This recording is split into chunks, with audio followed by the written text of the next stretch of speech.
Hello everyone, आज के इस वीडियो के अंदर हम वॉल्यूम ऑफ सिलेंडर का प्रोग्राम राइट करने जा रहे हैं C++ में।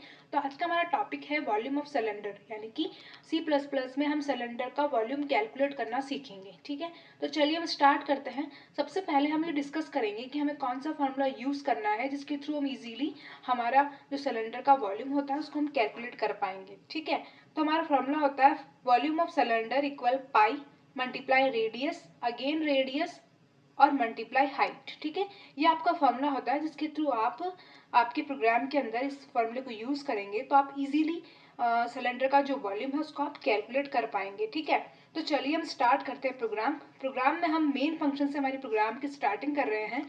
हम सबसे पहले यहाँ पे वेरिएबल को डिक्लेयर करेंगे जिन जिन वेरिएबल की हमें रिक्वायरमेंट है। जैसे कि आपको यहाँ फॉर्मूले के अंदर रेडियस और हाइट और पाई दिखाई दे रहा है, तो इनकी वैल्यू को आपको स्टोर करवाने के लिए वेरिएबल डिक्लेयर करने होंगे। तो सबसे पहले हम प्रोग्राम में वेरिएबल को डिक्लेयर करते हैं। अब यहाँ पे हम वेरिएबल को डिक्लेयर करने से पहले हम डेटा टाइप को डिक्लेयर करेंगे। तो जैसा कि यहाँ पे हम इंटीजर टाइप के 2 वेरिएबल्स बना रहे हैं, हमें यहाँ पे 3 वेरिएबल्स की रिक्वायरमेंट है, फर्स्ट रेडियस, सेकंड हाइट और थर्ड पाई। 2 वेरिएबल्स हम यहाँ पे डिक्लेयर करेंगे। फर्स्ट हमारा रेडियस के लिए हमने यहाँ पे r यूज़ किया है और सेकंड हमारा हाइट के लिए हमने यहाँ पे h यूज़ किया है। ठीक है, ये इंटीजर टाइप के वेरिएबल हैं और जो पाई है वो आपका डेसिमल वैल्यू कंटेन करता है, तो उसके लिए आप फ्लोट डेटा टाइप का यूज़ करेंगे, जैसा कि आपको नॉर्मली पता ही होगा। तो यहाँ पे हम फ्लोट डेटा टाइप का यूज़ कर रहे हैं। जो पाई वेरिएबल के लिए हमने यहाँ पे पी वेरिएबल डिक्लेयर कर दिया है। ठीक है, और जो पाई की वैल्यू है हम यहाँ पे 3.14 ले रहे हैं। ठीक है, आप यहाँ पे 22/7 भी ले सकते हैं। अब नेक्स्ट यहाँ पे हम सी आउट करेंगे, यूजर को हम एक मैसेज पास करेंगे, enter the value of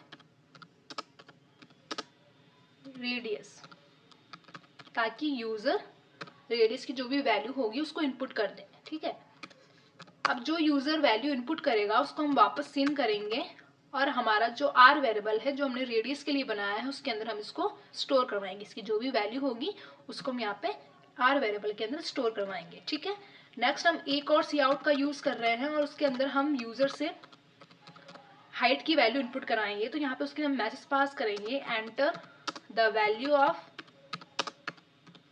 height. ठीक है, हमने यूजर के लिए मैसेज पास कर दिया। अब इसको हम सेंड करेंगे, जो यूजर वैल्यू इनपुट करेगा उसको हम हाइट वेरिएबल में स्टोर करवाएंगे, मतलब कि h वेरिएबल में। ठीक है, इस तरह से हमने यूजर से इनपुट करवा लिया है। अब यहाँ पे हम फार्मूला यूज करेंगे जो कि हमने प्रोग्रामिंग में स्टार्टिंग में ही देखा था, उसके बारे में हमने डिस्कस किया था, उसको हम यहाँ पे यूज करेंगे।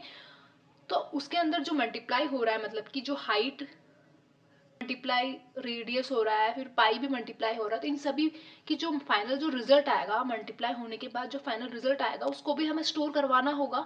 तो उसके लिए हमें एक वेरिएबल की और हमें रिक्वायरमेंट है। ठीक है, तो यहाँ पे हम रिजल्ट को स्टोर करवाने के लिए एक और वेरिएबल डिक्लेयर कर देते हैं। तो हम यहाँ पे फ्लोट टाइप का यूज कर रहे हैं, क्योंकि जो हमारा रिजल्ट है वो भी फ्लोट में आएगा, क्योंकि हमारी यहाँ पे पाई की वैल्यू 3.14 है। ठीक, वॉल्यूम के लिए वी वेरिएबल डिक्लेयर कर दिया। ठीक है, अब यहाँ पे हम फॉर्मूला यूज कर लेते हैं।